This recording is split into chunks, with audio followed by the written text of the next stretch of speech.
नमस्कार विद्यार्थियों, मैं डॉक्टर महेंद्र थोरी एक बार फिर से एक नई वीडियो के साथ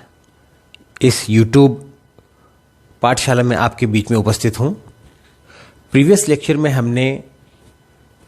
बीए पार्ट सेकंड का जो फर्स्ट पेपर है रिसर्च मेथोडोलॉजी शोध पद्धति शास्त्र, उसके सिलेबस को डिस्कस किया था। आज के इस लेक्चर में हम फ्लो चार्ट्स के माध्यम से कुछ ऐसी एलिमेंट्री चीज़ों को डिस्कस करेंगे जिनके बारे में यदि हमें प्रारंभिक जानकारी हो तो इस पेपर को पढ़ना और उसके बारे में थोड़ी गहराई से एक समझ विकसित करना हमारे लिए आसान हो जाएगा। पर सबसे पहले मैं आपको कुछ बुक्स, टेक्स्ट बुक्स सजेस्ट करूंगा। यदि संभव हो सके तो आप इन वीडियो लेक्चर्स के साथ साथ इन टेक्स्ट बुक्स की भी हेल्प लें, ताकि आपके जो नोट्स बने वो काफ़ी अच्छे और टू द पॉइंट बन पाएँ। तो जो हिंदी मीडियम के स्टूडेंट्स हैं उनके लिए professor Gupta and professor Sharma की एक बुक है, सामाजिक अनुसंधान पद्धतियाँ, सोशल रिसर्च मेथड्स, जो साहित्य भवन पब्लिकेशन से निकलती है। और जो इंग्लिश मीडियम के स्टूडेंट्स हैं, इंग्लिश बैकग्राउंड के जो स्टूडेंट्स हैं, उनके लिए प्रोफेसर राम आहूजा की एक बुक है रिसर्च मेथड्स, जो रावत पब्लिकेशन जयपुर से पब्लिश होती है। हिंदी मीडियम के विद्यार्थी प्रोफेसर राम आहूजा की ही बुक जो इंग्लिश मीडियम में आती है उसी का हिंदी वर्जन भी ले सकते हैं, जो सामाजिक पद्धति नाम से पब्लिश होती है। दोस्तों,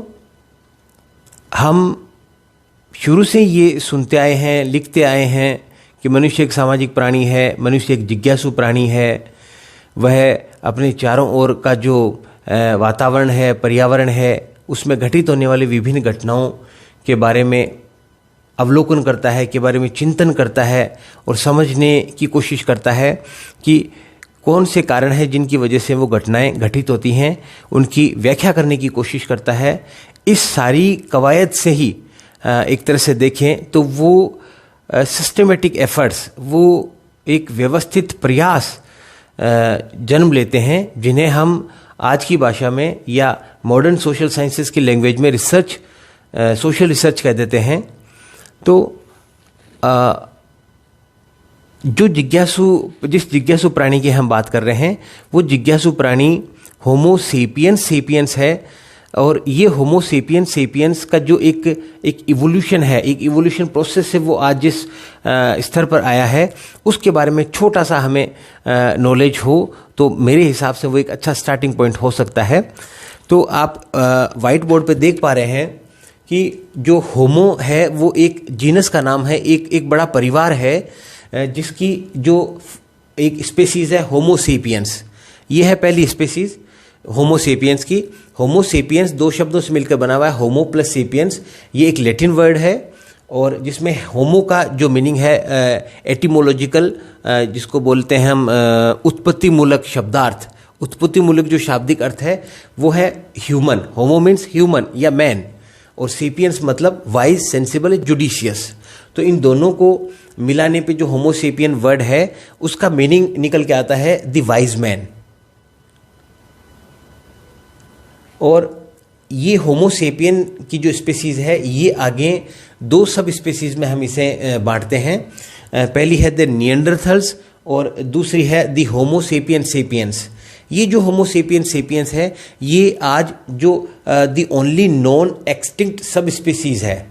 केवल यही आज इंसान की यही प्रजाति आज इस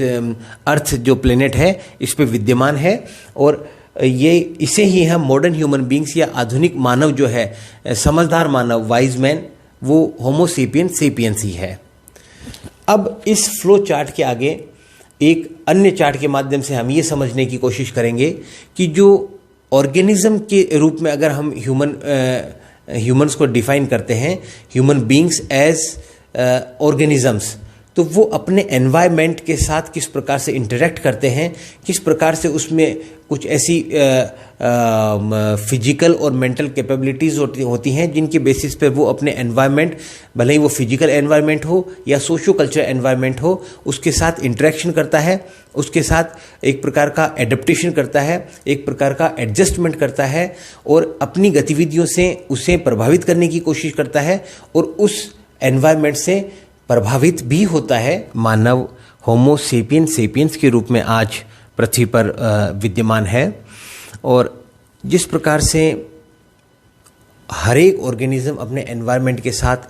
इंटरेक्शन करता है, कंटिन्यूसली इंटरेक्शन करता है, उसी प्रकार से जो ह्यूमन ऑर्गेनिज्म है वह भी अपने एनवायरनमेंट के साथ एक कंटिन्यूस और एक्टिवली इंगेज रहता है, एक्टिवली वो इंटरेक्शन करता है और एक टू वे प्रोसेस के द्वारा अपनी गतिविधियों से अपने एनवायरनमेंट को प्रभावित भी करता है और अपने चारों ओर के एनवायरनमेंट से अपनी गतिविधियों को प्रभावित भी होता है। तो ये जो प्रोसेस है प्रभावित करने की और एनवायरनमेंट से प्रभावित होने की, इसी टू वे प्रोसेस के कारण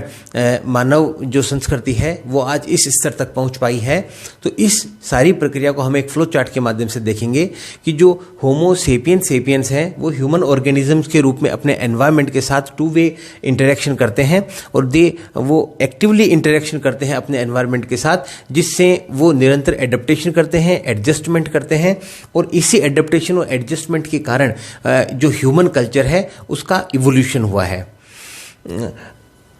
ये जो ह्यूमन ऑर्गेनिजम्स हैं ये जब टू वे इंटरेक्शन करते हैं अपने एनवायरनमेंट के साथ तो अपनी गतिविधियों से एनवायरनमेंट को प्रभावित करते हैं और एनवायरनमेंट से खुद भी प्रभावित होते हैं।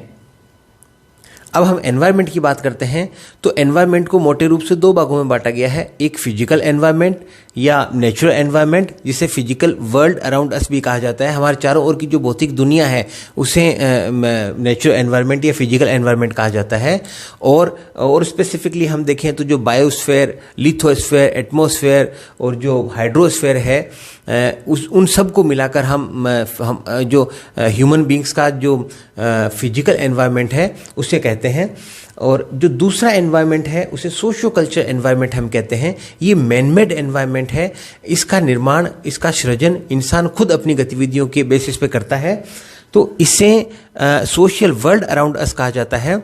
कुछ विद्वान, कुछ समाजशास्त्री इस सोशियो कल्चर एनवायरनमेंट को सोशियोस्फीयर भी कहते हैं। और ये जो सोशियोस्फीयर है इसी सामाजिक मंडल की व्यवस्थित जो अध्ययन है, व्यवस्थित अध्ययन करने वाला जो एक विज्ञान है या विषय है उसे ही हम समाजशास्त्र कह देते हैं। स्टूडेंट्स, पहली दो स्लाइड्स में हमने देखा कि जो मॉडर्न थिंकिंग ह्यूमन बींग्स हैं, होमो सेपियंस हैं, वो कैसे ह्यूमन ऑर्गेनिजम्स के रूप में अपना जो एनवायरनमेंट है, अपना जो फिजिकल एनवायरनमेंट है या सोशियो कल्चर एनवायरनमेंट है उसके साथ किस प्रकार से पारस्परिक अंतःक्रिया करते रहते हैं, किस प्रकार से अपनी गतिविधियों से अपने एनवायरनमेंट को प्रभावित करते हैं, अपनी जो उपलब्ध ज्ञान है, तकनीक है या जो क्षमताएँ हैं या जो स्किल्स हैं उनके बेसिस पे अपने एनवायरनमेंट को प्रभावित करते हैं और किस प्रकार से अपने एनवायरनमेंट से लगातार प्रभावित भी होते रहते हैं। ये जो ह्यूमन ऑर्गेनिज्म और उसके एनवायरनमेंट के बीच का जो टू वे कम्युनिकेशन है या म्यूचुअल जो एक तरह से एंगेजमेंट है, म्यूचुअल जो इम्पैक्ट्स हैं एक दूसरे के, उसकी वजह से ही मानव की जो सभ्यता और संस्कृति है वो निरंतर विकसित होती गई है और आज इस स्तर पर पहुंच पाई है। अब ये जो स्लाइड है इसके अब ये जो फ्लो चार्ट है इसके माध्यम से हम ये देखने की कोशिश करेंगे कि मानवीय व्यवहार और पशुगत व्यवहार, ह्यूमन बिहेवियर और जो एनिमल बिहेवियर है उनके बीच में जिस बेसिस पे अंतर किया जाता है वो क्या है। एक्चुअली रिसर्च हमें ये बताती है कि जो ह्यूमन बिहेवियर है वो लार्जली लर्नड है और बहुत ही कम इंस्टिंक्चुअल है, यह जिसको बोलते हैं बेसिक ह्यूमन नेचर या मूलभूत मानवीय जो एक प्रवृत्ति है उसके कारण मनुष्य व्यवहार करता है। जबकि दूसरी ओर पशु वर्ग है जिसका जो बिहेवियर है वो कम्प्लीटली इंस्टिंक्चुअल होता है, बायोलॉजिकली प्रोग्राम्ड होता है। आप देख सकते हैं यहाँ जो एनिमल्स हैं और ह्यूमंस हैं, ह्यूमंस का जो बिहेवियर है वो लार्जली लर्नड है, जबकि जो एनिमल्स का बिहेवियर है वो लार्जली इंस्टिंक्चुअल है। अब हम ह्यूमन बींग्स में भी कई बार हम ये बात करते हैं कि ह्यूमन बींग्स हैं, उनका बिहेवियर भले ही लर्नड हो, समाज में व्यक्ति जन्म के बाद सामाजिक रूप से दूसरे प्राणियों के साथ उनके संपर्क में आके उनके साथ अंतःक्रिया करके ही व्यक्ति अपने व्यवहार को सीखता है, व्यवहार प्रतिमानों को जानता है। लेकिन फिर भी कुछ ऐसी बेसिक कुछ इंस्टिंक्ट्स ह्यूमन बिहेवियर में भी देखे जा सकते हैं, जिनके चलते व्यक्ति एक तरह से व्यवहार करता है। मुख्य वैसे तो बहुत से इंस्टिंक्ट्स की बात की जाती है, लेकिन जनरली हम यहाँ 3 प्रकार के इंस्टिंक्ट्स की बात करेंगे, जिसमें पहला है ग्रेगरियस इंस्टिंक्ट, यानी कि यूथचारिता, ग्रुप में रहने की या ग्रुप लाइफ को जीने की एक जो मूल वृत्ति है इंसान में। क्योंकि यह कहा जाता है कि no human being is a kind of isolated island, सब आपस में जुड़े हुए हैं, ग्रुप लाइफ के लिए ही हम बने हैं, ग्रुप लाइफ के बिना हमारा कोई अस्तित्व नहीं है, समाज का कोई अस्तित्व नहीं हो पाता है। और इसी ग्रुप लाइफ और इसी ग्रेगरियस इंस्टिंक्ट के कारण जो एरिस्टोटल हैं, उन्होंने मानव को एक सामाजिक प्राणी या सोशल एनिमल भी कहा है। और जहाँ तक रोल्फ डोरेनडोर्फ की बात है, तो उन्होंने इसी प्रवृत्ति के कारण, इसी व्यवहार या इसी लक्षण के कारण या इसी विशेषता के कारण इंसान के लिए या मानव के लिए होमो सोशियोलॉजी का टर्म का यूज़ किया है। इसके बाद जो इंस्टिंक्ट है वह है इंस्टिंक्ट ऑफ इनक्विजिटिवनेस, जिज्ञासु होने की मूल वृत्ति। जनरली ये हम कई बार ये बात करते हैं कि मनुष्य एक जिज्ञासु प्राणी है, अपने चारों ओर की घटनाओं को वो अवलोकन करता है, उनको समझने की कोशिश करता है, विभिन्न घटनाओं के बीच में कार्य और कारण का संबंध जो है, कॉजल जो रिलेशनशिप है, उन्हें एस्टेब्लिश करने की कोशिश करता है। और इसी से उसकी जो एक तरह से कॉग्निटिव लाइफ है वो डेवलप होती है। और इसी कॉग्निटिव लाइफ की वजह से या इसी कैरेक्टरिस्टिक्स की वजह से हम कहते हैं कि जो होमो सेपियंस है वो कॉग्निटिव लाइफ जीते हैं और उनमें एक प्रकार की जिज्ञासु होने की मूल प्रवृत्ति पाई जाती है। अब जो तीसरा इंस्टिंक्ट है उसे इंस्टिंक्ट ऑफ वर्कमैनशिप हम कहते हैं। जनरली जो बहुत सी थ्योरीज ऐसी प्रोपाउंड की गई हैं, मेनली जो मैनेजमेंट गुरुज हैं, उनके अनुसार व्यक्ति स्वभावतः कामचोर होता है, वो अधिक से अधिक आलसी जीवन जीना चाहता है, आराम करना चाहता है, वह तनाव नहीं ले सकता है, काम नहीं कर सकता है, कुछ रचनात्मकता उसमें नहीं होती है। लेकिन बहुत से ऐसे विद्वान भी हैं, ऐसे विचारक भी हैं जो ये कहते हैं कि नहीं, व्यक्ति या मानव स्वभाव से